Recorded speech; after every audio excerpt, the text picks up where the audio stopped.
Outra coisa que eu priorizo assim demais é não deixar muita informação. Por exemplo, o código da empresa é um caractere. Se a gente deixa aqui o nome da empresa, por mais curto que seja o nome, mas ela pode ter 30, 40, 50, até mais caracteres. Então, vai pesando. Então, outra coisa que eu eliminaria aqui, por exemplo, seria o fornecedor. Eu criaria também uma medida, uma tabela de dimensão de fornecedores.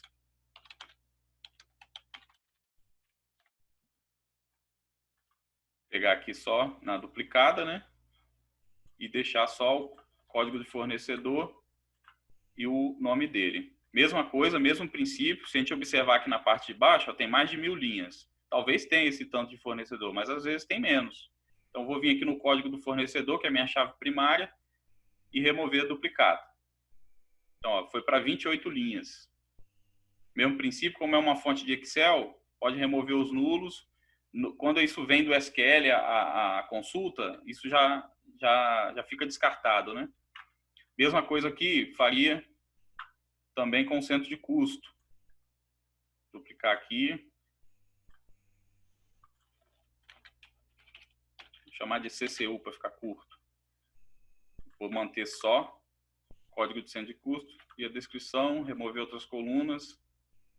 Removo aqui os duplicatos, as duplicatas. Também diminuiu bastante, foi para 44 linhas. Aplicar o filtrozinho de nulo aqui. Ok. Ver se tem mais alguma coisa que eu tiraria. A hierarquia do centro de custo eu não vou usar. Posso remover ela aqui. Isso seria para a gente, de repente, formatar um demonstrativo de resultado por cento de custo, seria útil. Nosso exemplo aqui não vai se aplicar muito, não. Vou tirar aqui logo, então, a descrição do centro de custo e do fornecedor. Não preciso mais dessas informações. Se a gente for comparar o tamanho da base agora, lá no Excel e aqui no Power BI, a gente já vai ver um ganho muito significativo. E se a gente tivesse salvado já essas informações e comparasse também a eliminação dessas informações da tabela fato e a criação das tabelas de dimensão, a gente ia ver também um ganho de pelo menos de 10 a 15% no tamanho, fora no desempenho.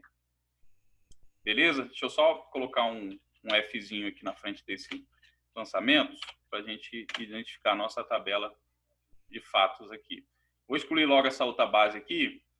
Aqui dentro do Power Query, a gente já pode começar a fazer algumas brincadeiras, alguns cálculos, para poder nos auxiliar na construção dos itens lá dentro do Power BI. Uma coisa só que eu queria mostrar aqui para vocês, não sei se vocês estão familiarizados, mas só para não passar despercebido, é a possibilidade, por exemplo, de extrair informações de uma coluna que está agrupando várias informações.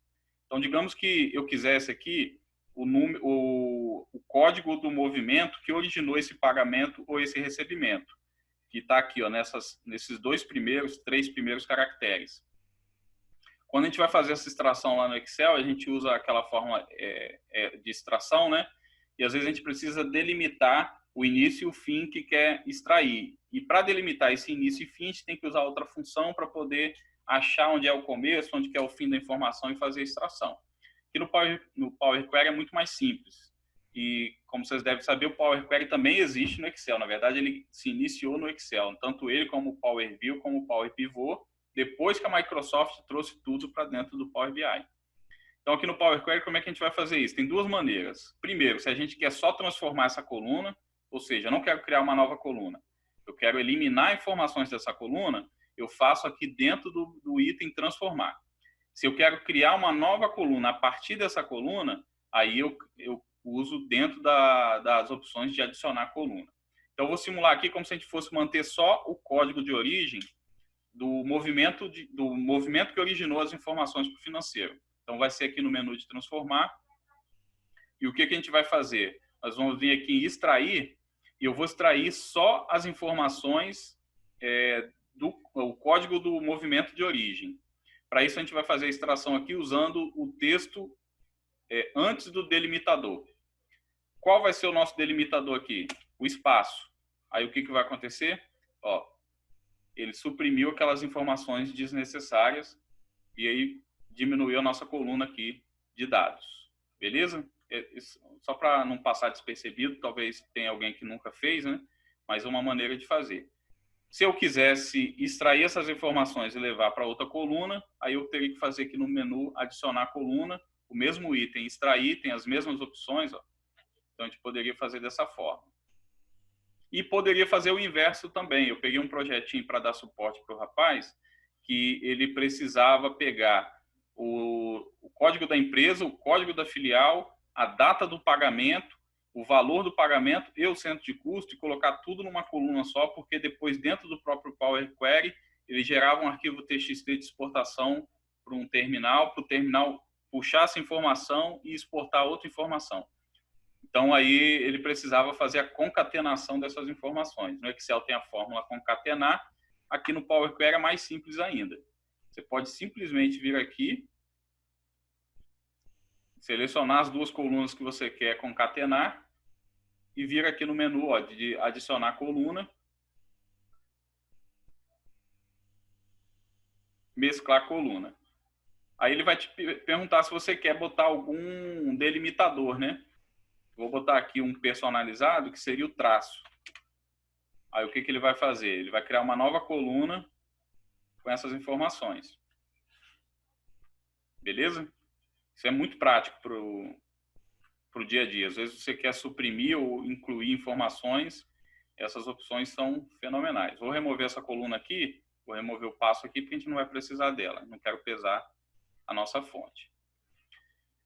Beleza? Outra coisa aqui no Power Query que é muito bom a gente fazer são as colunas, né? Criar colunas, mas a gente não pode abusar da criação de colunas, porque senão vai pesando o nosso conjunto de dados. Tudo que a gente fizer através do Power Query, criação de colunas, ele vai consumindo espaço de disco. Então, se seu arquivo está hospedado num servidor com pouca capacidade, isso pode ser um problema.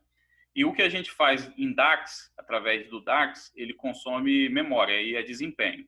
Então, prioritariamente, a gente vai priorizar fazendo DAX por duas coisas. Primeiro, que é tudo virtual. Então, se a gente tiver um servidor de empresa, vai diminuir pouco o desempenho, né?